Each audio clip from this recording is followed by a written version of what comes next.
하나님 말씀 함께 보겠습니다. 구약성경 사무엘상 15장 17절에서 23절 말씀입니다. 구약성경 사무엘상 15장 17절에서 23절까지의 말씀 한 절씩 교독하고 마지막 절 우리 같이 하도록 하겠습니다. 사무엘상 15장 17절입니다. 사무엘이 이르되 왕이 스스로 작게 여길 그때 이스라엘 지파의 머리가 되지 아니하였나이까. 여호와께서 왕에게 기름을 부어 이스라엘의 왕을 삼으시고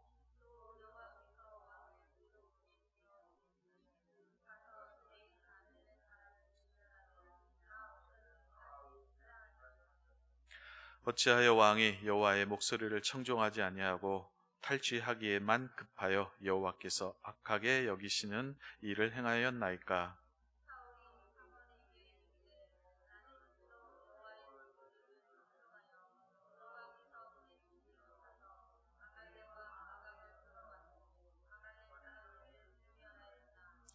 다만 백성이 그 마땅히 멸할 것 중에서 가장 좋은 것으로 길갈에서 당신의 하나님 여호와께 제사하려고 양과 소를 끌어왔나이다 하는지라.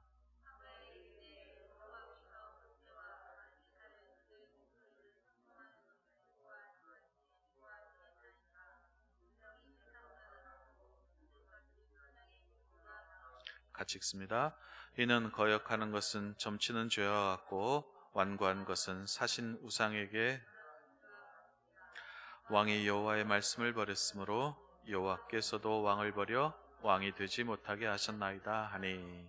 아멘. 예, 우리 주보 뒷면 참조하시기 바랍니다. 교회 소식 알려드리겠습니다. 큐티와 성경 통독을 생활합시다. 예, 성경 읽기표 참조하셔서 또 주의 말씀 부지런히 읽어 드리시기를 바랍니다. 코로나19 사회적 거리두기에 따른 예배 안내입니다. 공예배 계속 분당에서 진행되니까요. 많이 참여하시고 또 마스크 꼭 착용해 주시기를 바랍니다. 그리고 유치부, 유아부를 제외한 모든 교육부서도 현장 예배와 유튜브 온라인 예배를 함께 진행하고 있습니다. 유년부, 초등부, 해냄부는 오전 11시, 청소년부 오후 2시에 예배가 있습니다. 오는 주일은 서산시 복음화를 위한 특별 헌금을 드리는 날이고요. 2021년 수능 수험생들을 위해서 기도해 주시기 바랍니다. 이렇게 앞에 나오죠? 예, 이거 보시고 수험생들을 위해서 기도해 주시기를 바랍니다.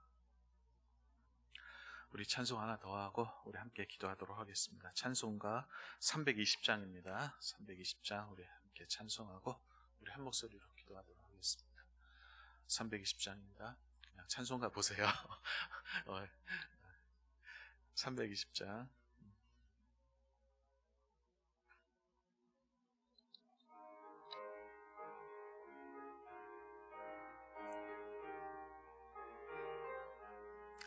나의 죄를 정케 하사 주의 일꾼 삼으신 구세주의 넓은 사랑 항상 찬송합니다. 나를 일꾼 삼으신 주 크신 능력 주시고 언제든지 주 뜻대로 사용하여 주소서. 내게 부어주시려고 은혜 예비하신 주 주의 은혜 채워주사 능력 있게 하소서. 나를 일꾼 삼으신 주 크신 능력 주시고 언제든지 주 뜻대로 사용하여 주소서. 죄의 짐을 풀어주신 주의 능력 크도다. 나를 피로 사신 예수 내 맘속에 오소서. 나를 일꾼 삼으신 주 크신 능력 주시고 언제든지 주 뜻대로 사용하여 주소서. 주여 내게 성령으로 충만하게 채우사 생명수가 강물처럼 흐르게 하옵소서. 나를 일꾼 삼으신 주 크신 능력 주시고 언제든지 주 뜻대로 사용하여 주소서. 아멘.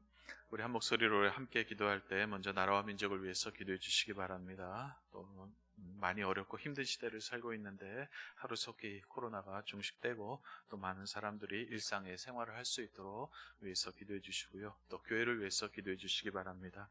이제 또 교회 리더십이 이제 교체가 되는 이제 과도기에 있는데 잘 교체되고 또 새로운 목사님 중심으로 해서 교회가 또 잘 운영될 수 있도록 더 부흥하고 성장할 수 있도록 위해서 기도해 주시고요. 또 주의 교회를 출입하는 성도들 가운데 어려움을 겪고 있는 성도들이 많이 있습니다. 여러분들 생각나시는 대로 위해서 기도해 주시고 이 시간에도 하나님께서 큰 은혜 베풀어 주시기를 주여 크게 한번 외치고 함께 기도하도록 하겠습니다. 기도합니다. 주여, 살아계신 우리 하나님 아버지 감사합니다. 이 아침에도 만사를 제치고 주님 앞에 나와 경배와 찬송을 드리옵나이다.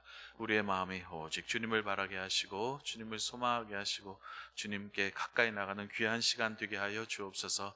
나라와 민족을 위해서 기도합니다. 지금 온 세상이 코로나19로 인해서 많은 사람들이 어려움을 겪고 있사옵나이다. 하나님, 이 사태가 하루속히 종식될 수 있도록, 그래서 사람들이 예전처럼 일상의 생활을 잘 영위할 수 있도록 하나님께서 은혜를 베풀어 주시고 이 일을 계기로 해서 우리의 잘못과 인간의 탐욕과 욕심을 돌아보게 하시고 하나님 앞에 더욱더 겸비한 마음으로 나오는 귀한 시간 될 수 있도록 은혜를 베풀어 주옵소서. 대통령을 비롯한 모든 정치 사회 지도자들에게 은혜를 베풀어 주셔서 이 땅 위에 주의 공의를 세우게 하시고 모든 사람들이, 온 국민이 함께 행복한 나라 될 수 있도록 하나님께서 은혜를 더하여 주옵소서.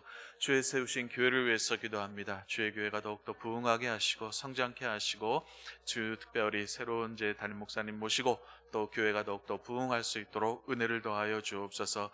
교회 리더십이 교체되는 과도기에 있습니다. 잘 교체될 수 있도록 은혜를 베풀어 주시고 더욱더 부흥하고 성장하며 이 지역사를 위해서 큰 일을 감당하는 귀한 교회 될 수 있도록 하나님께서 은혜를 더하여 주옵소서. 주의 교회를 출입하는 주의 성도들 가운데 어려움을 겪고 있는 성도들이 많이 있사옵나이다. 경제적인 문제로 인해서 또 여러 가지 사회적인 대인관계의 문제로 인해서 어려움을 겪고 있는 성도들이 있사오니 하나님께서 그들을 돌봐주시고 하나님께서 찾아가셔서 그들의 마음을 위로하시고 격려하시고 오직 주님으로 인해서 새로운 힘을 얻을 수 있도록 은혜를 더하여 주옵소서. 이 시간에도 주의 말씀 앞에 서고자 하오니 은혜를 더하여 주옵소서. 살아계신 하나님, 많이 어렵고 힘든 시대를 지나고 있습니다. 어려움은 어려울수록, 힘들면 힘들수록 더욱더 우리 주님께 매달리고 주님을 의지하는 귀한 성도들 되게 하여 주옵소서. 이 시간에도 주의 말씀 앞에 서기를 원합니다. 우리의 마음의 문을 활짝 열어주시고 들을 귀를 허락하여 주시고 말씀을 통하여 주의 세계로, 우리 하나님의 놀라운 세계로 한 걸음 더 깊이 나아갈 수 있도록 은혜를 더하여 주옵소서. 예수 그리스도의 이름으로 기도드리옵나이다. 아멘.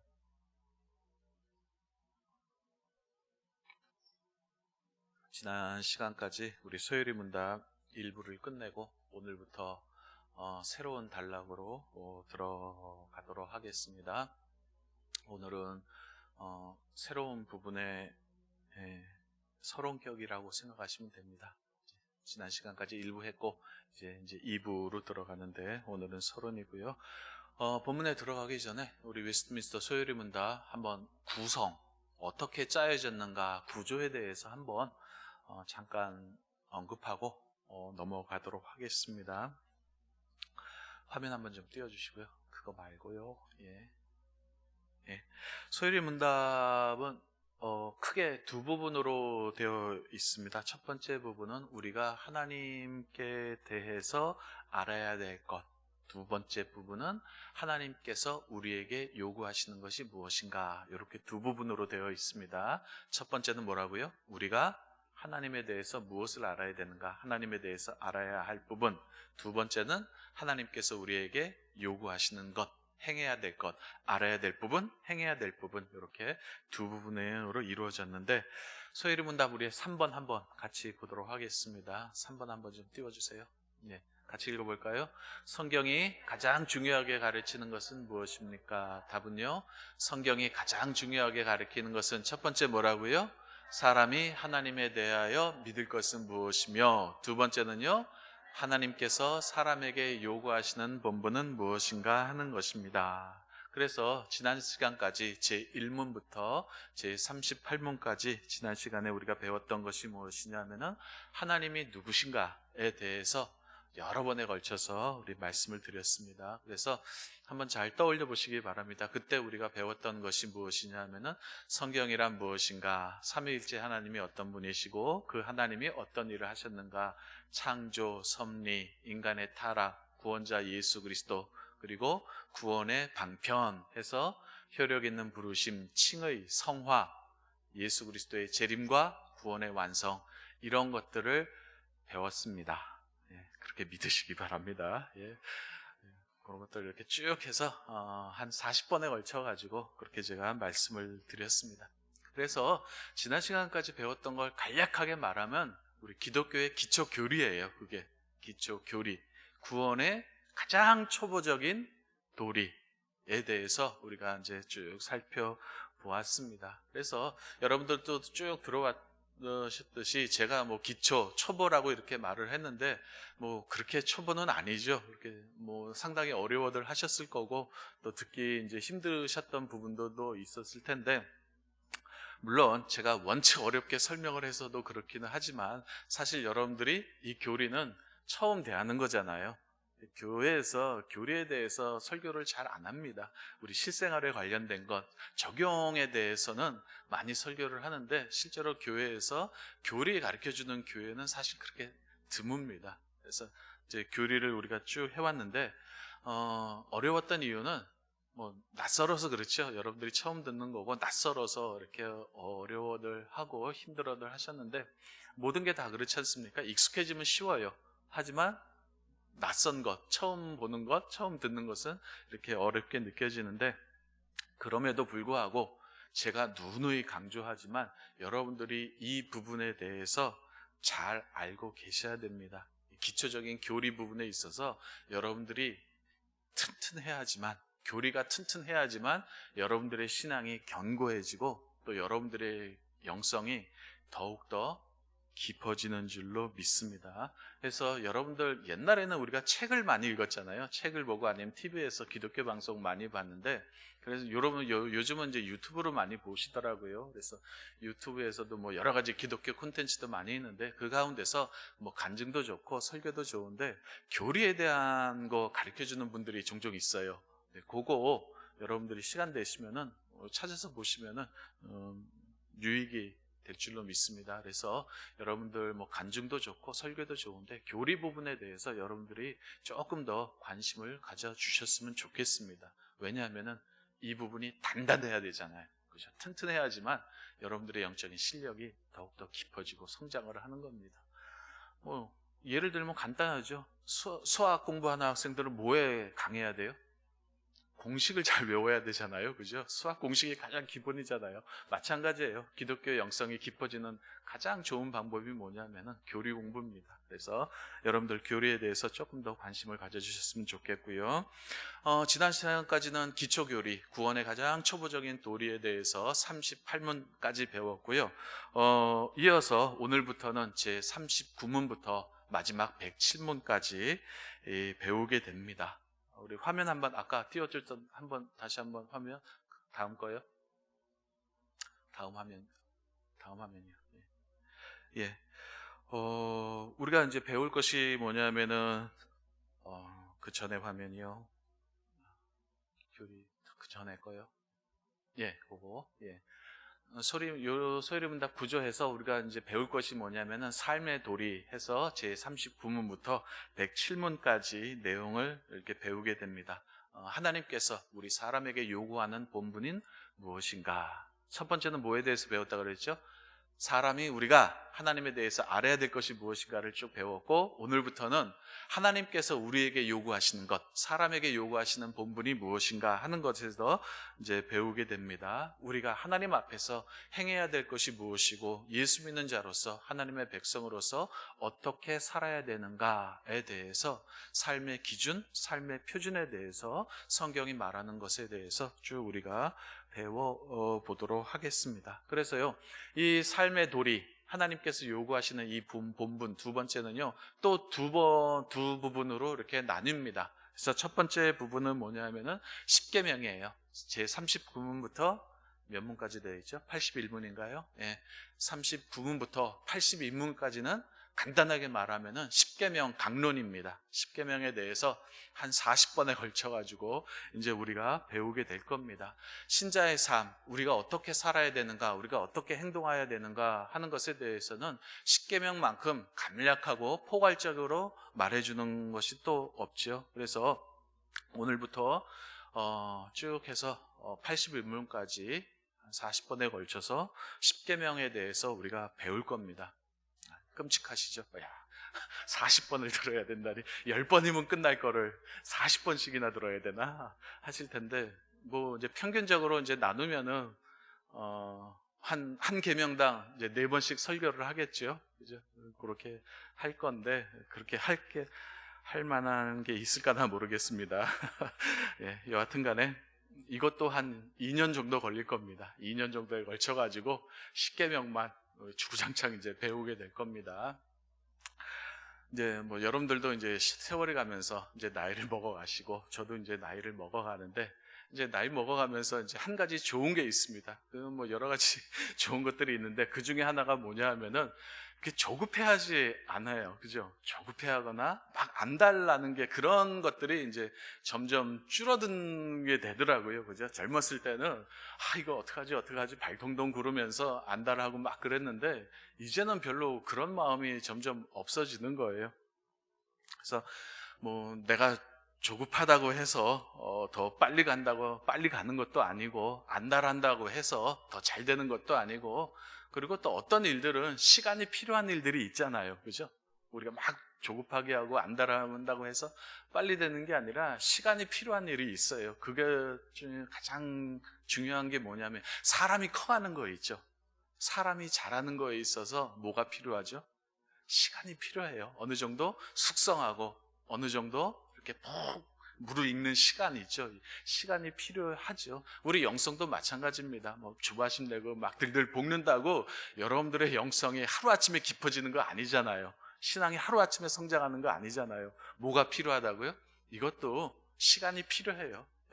우리의 영성이 자라는 그런 시간이 필요한데, 뭐 여러분들도 급할 거 없으시고, 저도 뭐 서두를 필요 없고, 그래서 우리 천천히 나아가도록 하겠습니다. 살아가면서 제가 보니까 이 속도보다 더 중요한 게 뭐냐면 방향이 있죠. 어느 방향으로 가느냐, 이거 더 중요하고, 어떤 뭐 톡톡 튀는 거, 기바람, 순발력, 창의성보다 꾸준한 게 인생에 있어서 훨씬 더 가치 있는 것 같아요. 요즘은 사람들이 뭘 요구하죠? 창의성, 뭐 이런 거 톡톡 튀는 거, 기바람, 이런 거 요구하잖아요. 젊은이들에게, 또 뭐 사람들에게 요구하는데, 제가 이렇게 봤을 때는 그것보다는 인생에, 사람이 살아가는데 진짜 필요한 거, 유익한 덕목은 꾸준함이겠구나, 그런 생각이 듭니다. 그냥 누가 뭐라 그래도 좌로나 우로나 치우치지 않고 내 길 가는 거, 그죠? 이게 꾸준히 뭐 하나 꾸준히 하는 게 인생에 있어서 이것보다 더 큰 덕목은 없는 것 같아요. 한번 여러분들에게 제가 물어보겠습니다. 여러분 혹시 꾸준히 하시는 거 있습니까? 먹는 거 빼고 먹고 뭐 TV 보고 뭐 이런 거 빼고, 아마 꾸준히 하는 거 하나 있었으면은 아마 여러분들 아마 크게 내셨을 것 같아요. 그죠? 우리가 참 그렇게 변덕스러운 사람인데, 신앙생활도 마찬가지인 것 같습니다. 제가 이렇게 잔소리 같지만 우리 신앙 성장을 위해서 꾸준히 하는 게 필요해요. 뭐 크게 하는 게 아니라 작게 하지만 어떻게 해요? 꾸준히 하는 게 우리 신앙생활, 영성을 제고하는데도 이게 필요한 거죠. 뭐 성경 하루에 한두 장, 기도 뭐 한 10분, 20분 그 정도. 그리고 또 뭐 신앙에 도움되는 서적 한두 페이지, 두세 페이지, 이런 거 이렇게 해서 오늘 하고, 그리고 내일도 뭐 성경 한두 장, 기도 10분, 20분, 그리고 또 책 뭐 한두 페이지 이렇게 해서 꾸준히 몇 년 동안 이렇게 계속 하면은 우리의 신앙이 더욱더 성숙해지고 깊어질 줄로 믿습니다. 왜 이런 말씀을 드리냐 하면은 다른 길이 없어서 그래요. 우리 영성이 성장하는, 성숙하는 다른 길이 없어서 그래요. 뭐 기도원 한번 들어가서 바다닥 뒤집어졌다 나와도 그게 며칠 안 가잖아요. 그죠? 한 달 안 가잖아요. 그때뿐이에요. 하지만 우리가 꾸준히 하는 거는요, 이거는 엄청나게 효과를 발휘하는 거예요. 꾸준히 드셔보세요. 꾸준히 살찌잖아요. 그죠? 신앙생활도 마찬가지입니다. 꾸준히 하시면은 여러분들의 영성이 더욱더 성숙해지고 더욱더 깊어질 줄로 믿습니다. 자, 두 번째 부분은 뭐냐 하면은, 첫 번째 부분은 이제 십계명에 대해서 배웠고요. 이제 82문부터 마지막 부분 107문까지는요, 하나님께서 우리에게 구원을 주셨지 않습니까? 그리고 이 구원을 어떻게 보존하고 유지하는가 해서 은혜의 방편들, 은혜를 유지하는 수단, 하나님께서 우리에게 주신 그 구원을 보존하고 유지하는 그 은혜의 방편들에 대해서 우리 쭉 배울 텐데, 여기서는 회개, 믿음, 말씀, 성례, 성찬이 있죠. 세례식, 성찬식 이런 것들, 그리고 기도에 대해서 특별히 주기도문 강론이 여기서 이제 들어가게 됩니다. 이렇게 해서 이제 기본적인 것들을 우리가 소요리 문답을 통해서 우리에게 배우게 되겠습니다. 자, 요리문답 구조는 이 정도로 하고요. 오늘 본문으로 좀 들어가 보도록 하겠습니다. 오늘은 소요리 문답 제39번입니다. 자, 같이 한번 읽어볼까요? 시작. 하나님께서 사람에게 요구하시는 본분은 무엇입니까? 네, 답은요. 하나님께서 요구하시는 본분은 그의 나타내신 뜻에 순종하는 것입니다. 예, 이 39문은 별로 어렵지는 않습니다. 우리가 늘 듣던 말이죠. 예, 하나님께서 우리에게 요구하시는 것 한 가지 대보십시오 하면 뭐라고 답하시렵니까, 여러분들은? 순종이죠. 그죠? 교회에서 누누이 강조하는 거지 않습니까? 하나님께서 우리에게 요구하시는 것 무엇입니까? 하면은 그 답은 뭐 말할 것도 없습니다. 순종, 믿음 이런 거지 않습니까? 그래서 오늘 우리가 본문 성경 말씀 읽었지 않습니까? 거기에도 보면은 하나님께서 우리에게 요구하시는 것이 무엇인지 명백하게 나오죠. 우리 아까 읽었던 우리 본문 사무엘상 15장 22절 우리 다시 한번 볼까요? 예, 같이 읽습니다. 시작. 사무엘이 이르되 여호와께서 번제와 다른 제사를 그의 목소리를 청종하는 것을 좋아하심 같이 좋아하시겠나이까? 순종이 제사보다 낫고 듣는 것이 수양의 기름보다 나으니. 이 말이 나온 배경은 여러분들 잘 아실 겁니다. 하나님께서 이스라엘 초대왕 사울에게 명령을 하시죠. 아말렉 족속을 진멸하라. 남녀노소는 물론하고 그들에게 속한 소, 양, 낙타, 약대까지, 짐승들까지 싹 쓸어버려라, 진멸하라라고 말씀을 하셨습니다. 사람은 물론 그들에게 속한 짐승들까지, 가축들까지 하나도 남김없이 진멸하라라고 명령을 했는데 사울이 이 말을 안 듣죠. 그래서 그 사람들은 뭐 다 죽인 것 같아요. 사람들은 다 이제 없애버렸는데 그 중에서 동물들 가운데서 아주 좋은 것들, 가장 좋은 것들을 이제 따로 떼어 놓습니다. 그 사실을 누가 알게 되냐면은 사무엘이 알게 되죠. 그래서 이제 따지러 갑니다. 그래서 사무엘이 사울을 만나서 질책을 하는 장면입니다. 하나님께서 당신에게 아말렉 족속 싹 진멸하라고 그러지 않았습니까? 사람은 물론 그에게 속한 동물들까지 다 진멸하라고 했는데 왜 이 남겨놨습니까? 했을 때 이제 사울이 변명을 하죠. 뭐라고 변명을 하냐면은 하나님께 제사 드리려고 21절에 보시면은 내가 한 게 아니에요. 내가 한 게 아니라 내 군인들이, 내 백성들이 하나님께 제사를 드리기 위해서 좋은 것을 따로 떼어놨습니다 하고 이렇게 변명을 하죠. 내가 가지려고 했던 게 아닙니다. 하나님께 제사를 드리려고 가장 좋은 것을 제가 떼어놓은 것입니다. 하나님을 위해서 제가 이렇게 따로 선별을 해놓은 것입니다 라고 변명을 할 때 사무엘이 그 유명한 말을 하죠. 뭐라고 말했죠? 순종이 제사보다 낫고 하나님 말씀 듣는 것이 수양의 기름보다 낫지 않습니까? 하고 사무엘이 이렇게 말을 하는 그런 장면입니다. 이것을 소요리 문답의 표현으로 하면은 아까 39문에서 읽으셨던 것처럼 하나님의 답에 보시면은 하나님께서 사람에게 요구하시는 본분이 뭐라 그랬죠? 그의 나타내신 뜻에 순종하는 것. 이게 소요리 문답의 표현입니다. 그의 나타내신 뜻에 순종하는 것, 이렇게 표현할 수 있겠죠. 그래서 오늘은 여러분들에게 두 가지를 말씀을 드릴 겁니다. 첫 번째는 뭐냐면은 나타내신 뜻, 그의 나타내신 뜻, 요게 무엇이냐. 두 번째는 순종이란 무엇이냐 하는 것에 대해서 오늘 말씀을 드리도록 하겠습니다. 나타내신 뜻, 이게 무엇이고 그 속에 함의된 것이 무엇인가, 그리고 성경이 말하는 순종이란 무엇인가, 요거에 대해서 이제 두 가지 말씀을 드리도록 하겠습니다. 자, 39문의 표현에 보면은 두 가지 표현이 나오죠. 나타내 보이신 뜻, 그 다음에 하나는 순종, 이렇게 두 가지 나오는데 이 둘 중에서 어느 게 더 중요할까요? 나타내 보이신 뜻하고 순종하고, 이 둘 중에서 어느 게 더 중요할까요? 네, 뭐 이렇게 말 같지 않은 질문을 하냐 이런 표정인데, 중요하다기보다는 이 순종으로만 해도 답이 돼요. 하나님께서 사람에게 요구하시는 것은 순종입니다 라고만 해도 답이 되는데, 이 소요리 문답의 작성자가 앞에 뭐를 더 붙였죠?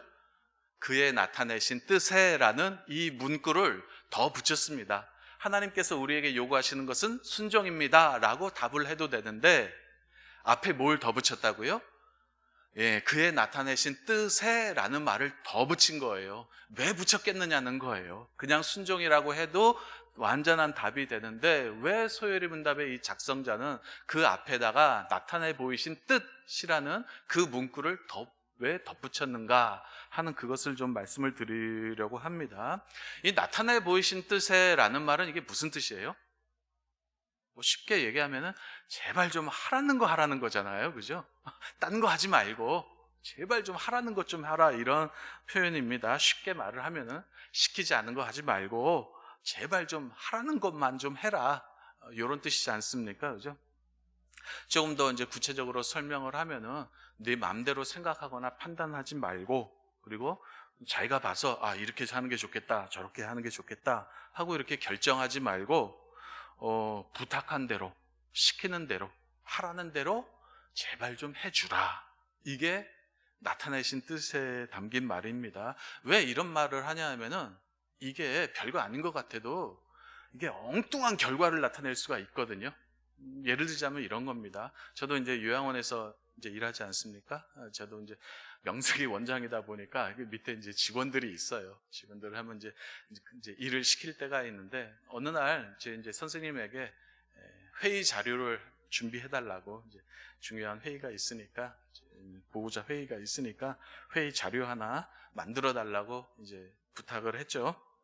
그래서 한 장으로, 뭐 여러 장 할 것 없이 한 장으로 좀 만들어 주셨으면 좋겠고, 내용도 요거 해서 이렇게 내용 넣어가지고 한 장으로 만들어 주세요. 나머지는 제가 다 말로 다 설명을 할 거니까 딱 요약해가지고 한 서너 가지만 요약해가지고 한 장으로 딱 만들어 주시면 좋겠습니다. 그리고 내용도 이렇게 해서 넣어주세요 하고 이렇게 딱 부탁을 했는데 정확하게 전달을 했습니다. 그런데 나중에 이제 자료라고 만들어 온 걸 보니까 한 서너 장 되는 것 같아요. 서너 장에다가 이런 내용 저런 내용 다 붙여가지고 만들기는 잘 만들었어요. 예쁘게 꾸며서 잘 만들었고, 이게 저한테 원장님 이거 회의 자료입니다 하고 갖다 주는데 참 좀 죄송한 표현인데 좀 쓸데없는 내용들만 들어간 거예요.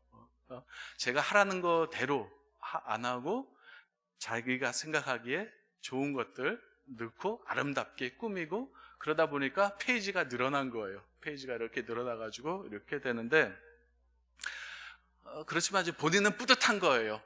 분량도 많잖아요. 분량도 많고 예쁘게 꾸미고 나름 정성을 다해서 제가 만들어 왔습니다 해서 본인은 굉장히 뿌듯하고 한데, 제 입장은 뭐가 됩니까? 저는 좀 난감한 거죠.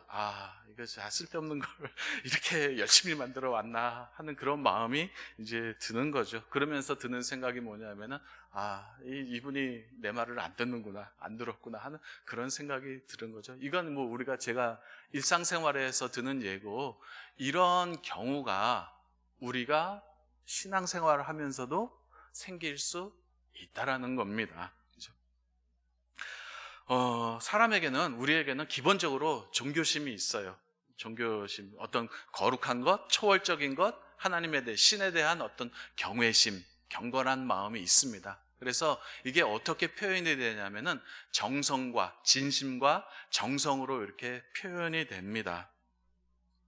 그래서 우리는 어떤 생각을 하냐면은 하나님을 향한 진실된 마음과 거기서 우러나오는 정성이면은 하나님께서 다 받으리랄 것이다 라고 생각을 합니다. 그런 생각 가지고 있잖아요. 우리 기본적인 신앙의 자세가 그래요. 내 마음을 다하고 하나님에게 그 하나님을 사랑하는 마음, 하나님을 귀하게 여기는 하나님을 향한 진실한 마음과 그 마음에서 우러나오는 그 어떤 정성이면은 하나님께서 다 받을 것이다 하는 그런 생각이 우리 마음속 가장 밑바닥에 깔려 있는데, 사실은 그게 아닙니다. 선의와 정성, 진심이 담겨 있다고 해서 하나님께서 다 받으시지는 않습니다. 그리고 하나님을 사랑한다는 명목하에 한 모든 행동들이 하나님 앞에서 다 용납되어지는 것도 아니죠. 그렇지 않습니다. 그렇죠? 하나님께서는요, 원하시는 것만 인정합니다. 받으시겠다고 하시는 것만 받지, 아무리 우리가 정성과 열심과 성의를 다 쏟았다고 해서 하나님께서 받으시지는 않습니다. 나는 이거 받겠다, 내가 원하는 것은 이거다 하는 그것만 받으시고 그것만 원하시는 것이지, 우리 나름대로 이 정도면 하나님께서 좋아하실 거야, 내 진심과 정성이 다 들어갔다, 하나님 앞에 드립니다 라고 해서 하나님께서 다 받으시는 것은 아니라는 것을 여러분들이 잊지 마시기를 바랍니다. 그래서 우리 기독교 신앙생활에서 가장 중요한 것이 뭐냐면은 여러분들의 진심, 열심, 열정, 성의, 이런 게 중요한 게 아닙니다. 그것보다 더 중요한 것은 뭐냐면은 하나님의 나타내 보이신 뜻이에요. 하나님의 뜻이 훨씬 더 중요하지, 여러분들의 정성, 열심, 헌신, 이런 거는 그렇게 중요하지 않습니다. 뭐가 더 중요하다고요? 나타내 보이신 뜻이에요. 여러분들의 진실함, 순박함, 진솔함 좋습니다. 하지만 그것보다 더 중요한 것은 하나님께서 어떻게 나타내 보이셨느냐, 이게 훨씬 더 중요하다는 것을 잊지 마시기를 바랍니다. 제가 조금 앞서 말씀드린 그 선생님도 그렇게 나쁜 분은 아닙니다. 선성이 안 좋거나 뭐 게으른 분이라서 그렇게 한 건 아니죠. 그죠? 열심히 했어요. 나름대로 조사도 하고 최선을 다하고 성심을 다해서, 성의를 다해서 만들어 왔는데 결과적으로는 어떻게 된 거예요? 엉뚱한 일을 하게 된 거예요. 아마 우리가 읽었던 본문의 사울도 마찬가지였을 겁니다. 사울도 그 기본적인 마음은 하나님을 존중히 여기는 마음이 있었을 겁니다. 그죠? 아마 하나님께 바치려고 했다, 하나님께 드리기 위해서 남겨놨다 하는 이 말도 어쩌면은 뭐 진심일 수도 있어요. 사실일 수도 있는데 사울도 나름대로 하나님의 이쁨을 받고자 했을 거고 하나님 앞에서 잘 하려고 했는데 결과적으로는 뭐가 되는 거예요? 결과적으로는 이게 불순종이 되는 거예요. 왜냐? 하나님께서 그렇게 뜻을 나타내 보이지 않았거든요. 그죠? 하나님께서 보이신 뜻과는 전혀 다른 것을 했기 때문에 사울이 아무리 진심과 정성과 성의를 갖고 있다 할지라도 그것이 하나님 앞에서 뭐가 된 거예요? 불순종이 된 거예요. 우리의 신앙생활이 그렇게 될 수도 있다라는 거예요. 내가 하나님 앞에 하나님을 사랑하는 마음이 있다, 열심과 열정을 다한다, 헌신을 다한다 하지만 그것이 하나님께서 원하시는 것이냐 아닌 것이냐 하는 것을 우리가 면밀하게 따져보시기를 바랍니다. 그래서 기독교 신앙생활하면서, 우리가 신앙생활하면서 강단에서 늘 하는 말씀이 뭐예요? 하나님의 뜻, 하나님의 뜻이 무엇이냐, 이거 하잖아요. 그죠? 왜 자꾸 이 말씀을 하냐면은 여러분들의 그 헌신보다, 열심과 진심보다 뭐가 더 중요하기 때문에 그래요? 하나님이 뭐라고 말씀하셨느냐, 나타내 보이신 뜻이 무엇이냐가 더 중요하기 때문에 그렇게 말씀을 하는 겁니다. 자, 하나님의 나타내 보이신 뜻을 강조하는 또 두 번째 이유는 뭐냐면은 우리 죄성과 연관되어 있기 때문에 그렇습니다. 우리는 철저히 누구 중심이죠? 나 중심이에요. 그죠? 이거는 여러분들 부인하지 않죠. 저도 저 중심으로 설교를 하는 거고, 여러분들은 여러분들 중심대로 이제 들으시겠죠. 그죠? 사람은요, 누구나 자기 중심입니다. 그래서 하나님을 향한 열심과 열정이라고 하지만 실제로는 나를 드러내고 나를 포장하기 위한 열심과 열성일 수도 있다는 거예요. 그럴 수도 있다는 겁니다. 그래서 주님을 빙자하고 교회를 빙자해서 나를 드러내는 일이 될 수가 있기 때문에 그런 것들을 우리가 한번 면밀히 우리의 마음속 깊은 곳을 한번 점검을 해봐야 됩니다. 내가 중심이 돼서 하는 사랑을 뭐라 그러죠? 자기 애라고 합니다. 그죠? 사랑은 원래 누구 중심이어야 되죠? 상대방 중심이어야 되잖아요. 그죠? 근데 이 사랑도 내가 중심이 될 수가 있어요. 상대방이 원하는 걸 선물하는 게 아니라 내가 보기에 좋은 걸 이렇게 선물하고 뭐 그럴 수도 있겠죠. 그죠? 내가 중심이 돼서 사랑하는 거를 자기 애라고 말을 합니다. 그리고 내가 중심이 된 믿음은요, 이걸 자신감이라 그래요. 그리고 내가 중심이 돼서 하는 순종을 뭐라 그러냐면 이거는 자기 만족이에요.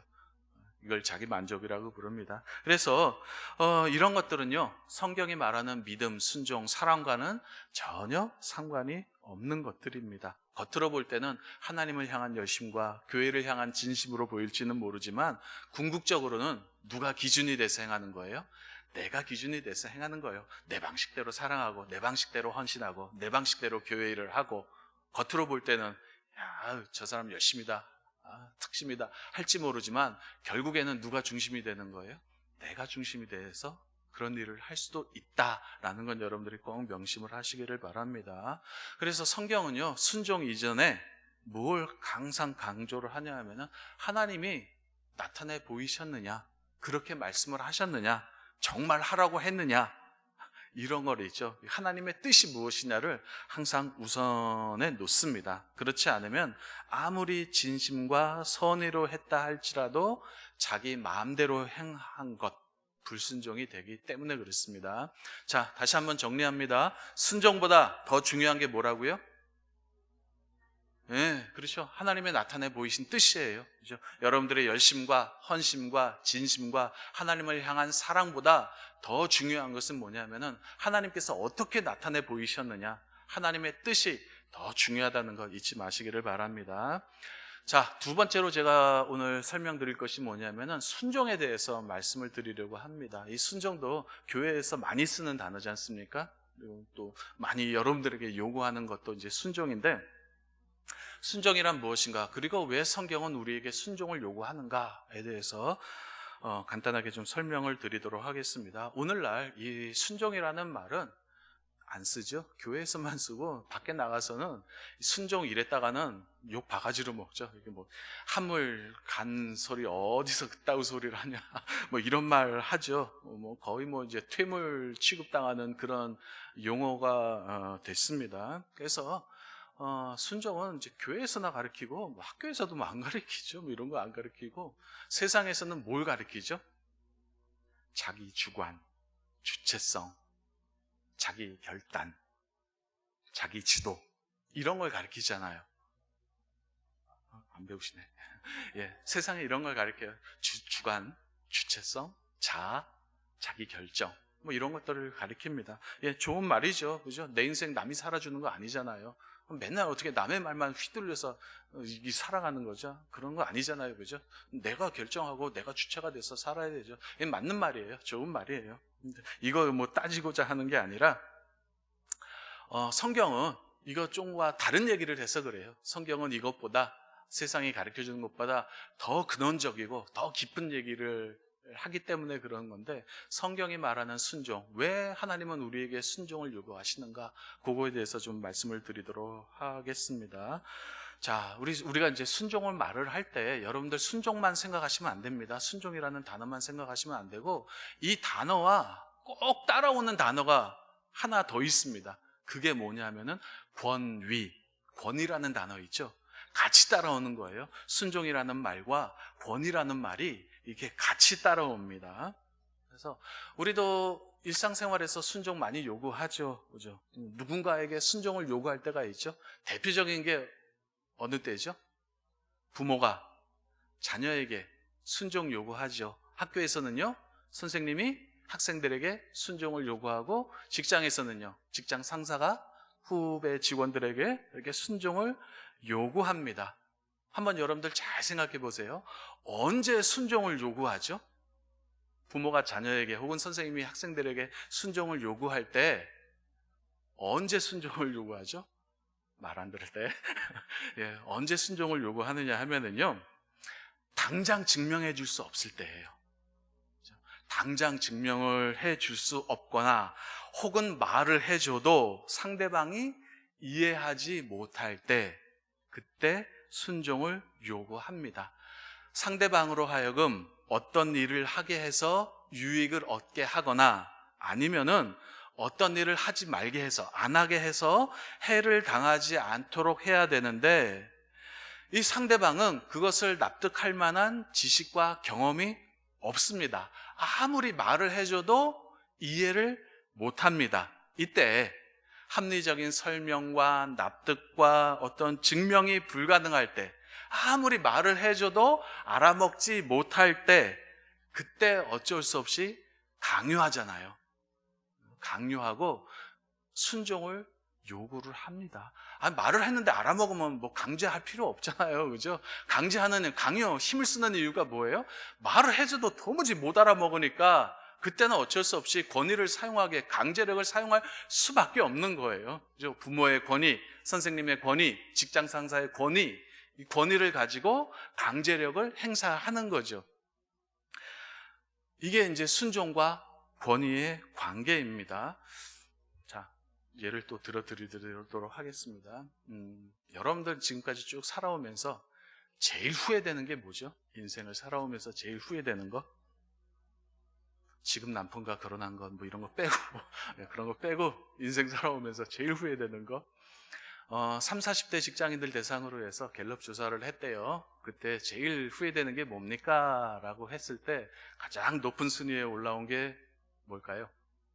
학교 다닐 때, 중고등학생 때 공부 안 한 거. 그죠? 여러분들도 후회하시죠? 이럴 줄 알았으면 그때 조금 더 공부할 걸. 그런 마음 다 갖고 있잖아요. 그죠? 누구나 이럴 줄 알았으면 그런 공부 열심히 할 걸, 좀 더 할 걸. 그런 마음 다 갖고 있습니다. 그리고 또 애들 보면은요, 공부 하나요, 안 하나요? 안 하죠. 그죠? 애들 진짜 공부 죽어라고 안 합니다. 아무리 하라고 해도 왜 안 하죠? 뭐 애들만 그런 게 아니라 여러분들도 안 했잖아요. 그죠? 뭐 나는 애들 탓할 건 아니고 진짜 공부 안 합니다. 근데 왜 안 하죠? 왜 안 하셨어요? 애들은 왜 안 하죠? 일단 재미가 없죠. 일단 재미가 없어서 안 했고, 두 번째 이유는 뭐냐면은 이 필요성을 못 느끼잖아요. 애들도 필요성을 느끼면은 열심히 합니다. 근데 필요성을 못 느끼잖아요. 우리 뭐 다 읽고 쓸 줄 알드는데 국어 공부할 필요 없지요. 그리고 뭐 구글 번역기, 영어 번역 다 해주는데 뭐 푸테어 영어 할 필요 없고, 그리고 뭐 덧셈, 뺄셈, 나눗셈, 곱셈 이거 하면은 살아가는데 지장 없잖아요. 그죠? 뭐 미분, 적분 이런 거 배울 필요가 없잖아요. 그죠? 전혀 학생들 입장에서 봤을 때 필요성이 없어서 우리 또 공부 안 했습니다. 그리고 공부 안 하는 이유가 뭐냐 하면은, 이 공부라는 게 그렇지 않습니까? 지금 필요해서 하는 게 아니잖아요. 그죠? 앞으로 필요할 거를 대비해서 미리 공부를 하는 거잖아요. 그런데 학생들은 앞날을 볼 수 있을까요? 없을까요? 이게 못 보잖아요. 그죠? 그냥 학교라는 울타리가 다인 줄 알잖아요. 그죠?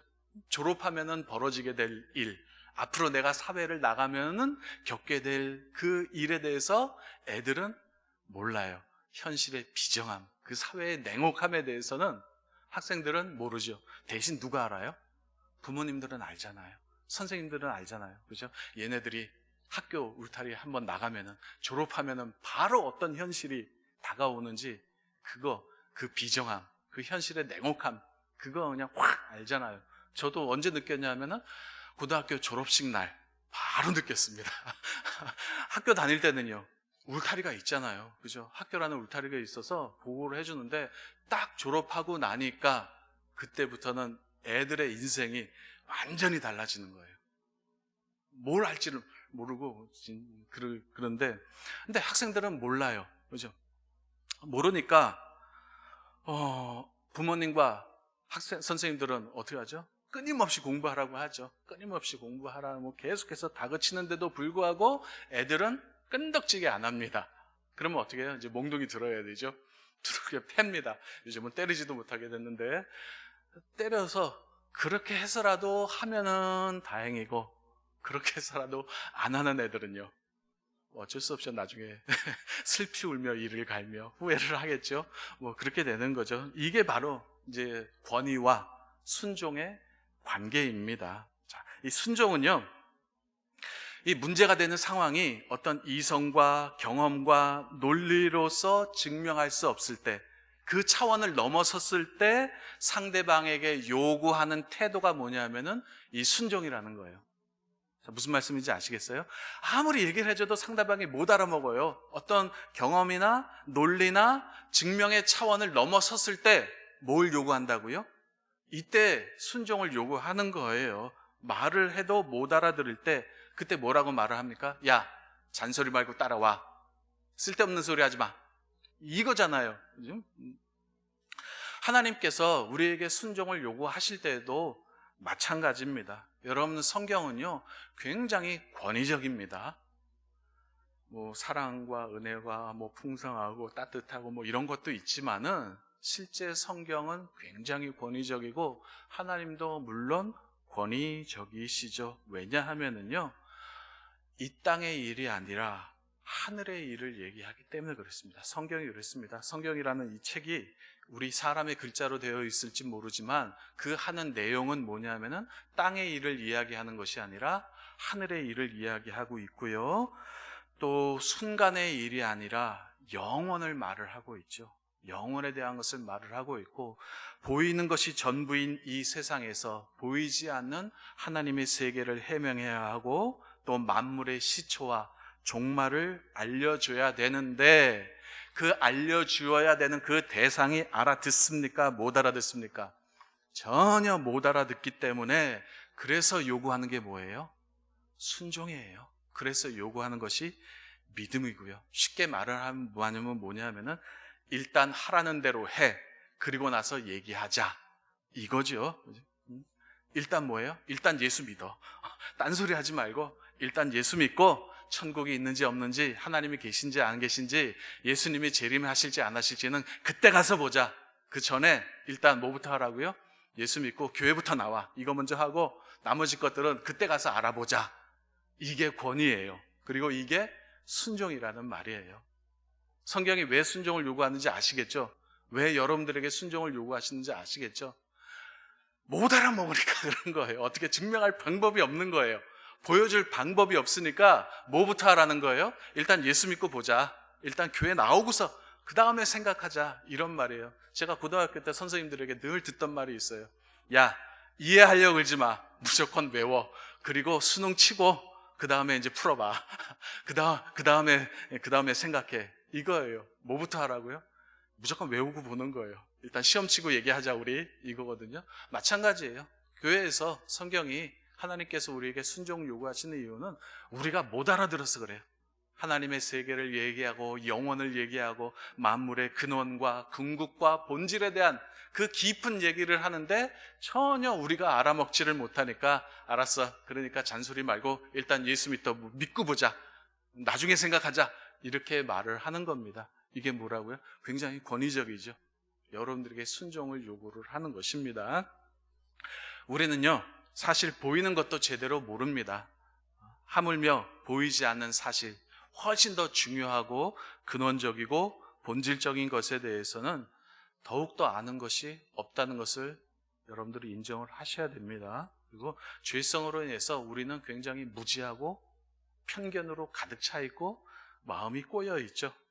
설령 가르쳐준다 할지라도 알아듣지도 못하고 그리고 알려고 하지도 않습니다. 이게 우리의 마음이에요. 이게 마음이. 그럼에도 불구하고 하나님께서 우리에게 복을 주셔야 하겠기에 우리로 하여금 이해가 안 된다 할지라도 따라오라고 하시는 거죠. 만물을 창조하신 창조주의 자격으로, 세상을 통치하시는 그 통치자의 자격으로, 우리를 구원하신 구원자의 자격으로 우리에게 요구를 하시는 거예요. 잔말 말고 따라와. 하나님께서 우리에게 복을 주시기 위해서 우리로 하여금 끌어당기시는 거죠. 앞으로 이제 말씀을 정리하도록 하겠습니다. 앞으로 이제 우리가 소요리 문답 공부하고 이제 계속해서 10계명에 대해서 이제 배우게 될 터인데, 아마 이게 배우면서 여러분들에게 이거 해라, 저거 해라, 이거 하지 말라, 저거 하지 말라 하고 굉장히 권위적인 명령들이 많이 나오게 될 것입니다. 하지만 그렇더라도 여러분들 귀찮게 여기거나 불편해 하시지 마시기를 바랍니다. 이것이 생명에 얻는 길이자 우리 인간의 도리이기 때문에 그렇습니다. 하나님께서 우리를 부르신 그 권위와 요구하시는 그것들에 대해서 순종하시고 하나님의 예비하신 복을 받는 저와 여러분들 되시기를 바랍니다. 자, 우리 한번 기도하겠습니다. 이해하려고 하지 마시고 일단 믿고 보세요. 자, 하나님 말씀에 더욱더 순종하고 그러므로 말미암아 하나님께서 예비하신 풍성한 복을 더 누릴 수 있도록 말씀 생각하면서 우리 같이 한번 기도하도록 하겠습니다. 기도합니다. 주여, 살아계신 하나님 아버지, 우리의 무지함과 무식함과 어리석음을 알게 하시고 하나님 말씀에 설령 이해가 안 된다 할지라도, 납득이 안 된다 할지라도 하나님의 그 말씀에 순종으로 나타내 보이신 뜻에 순종으로 반응하는 저희들 될 수 있도록 은혜를 더하여 주옵소서. 하나님께서 예비하신 복의 풍성함을 알게 하시고 순종함으로 누리는 그 복들을 더욱더 누릴 수 있는 저희들 될 수 있도록 은혜를 더하여 주옵소서. 말씀을 통하여 우리의 신앙이 더욱더 깊어지게 하시고 더욱더 성숙해지게 하시고 하나님의 예비하신 복들을 풍성히 누리는 그런 삶을 사는 우리 귀한 성도들 될 수 있도록 은혜를 더하여 주옵소서. 어렵고 힘든 시대를 지나고 있습니다. 주님, 우리 성도들의 삶을 돌아봐 주시고 우리 성도들의 마음을 위로하여 주시고 더욱더 하나님 앞에서는 귀한 성도들 될 수 있도록 축복하여 주옵소서. 살아계신 하나님, 우리의 마음과 정성과 어떤 성심보다 하나님께서 나타내 보이실 것이 더 중요하다는 것을 깨닫고 하나님의 뜻을 구하는 저희들 될 수 있도록 은혜를 더하여 주옵소서. 주의 말씀에 순종함으로써 얻는 그 풍성한 복들을 누리면서 살아가는 귀한 주의 성도들 되게 하여 주옵소서. 예수 그리스도의 이름으로 기도드리옵나이다. 아멘. 우리 주기도문 하겠습니다. 하늘에 계신 우리 아버지여, 이름이 거룩히 여김을 받으시오며 나라의 마옵시며 뜻이 하늘에서 이루어진 것 같이 땅에서도 이루어지리다. 오늘날 우리에게 일용할 양식을 주옵시고 우리가 우리에게 죄 지은 자를 사하여 준 것 같이 우리의 죄를 사하여 주옵시고 우리를 시험에 들게 하지 마옵시고 다만 악에서 구하옵소서. 대개 나라와 권세와 영광이 아버지께 영원히 있사옵나이다. 아멘. 자, 우리 한 목소리로 함께 기도합니다. 주여.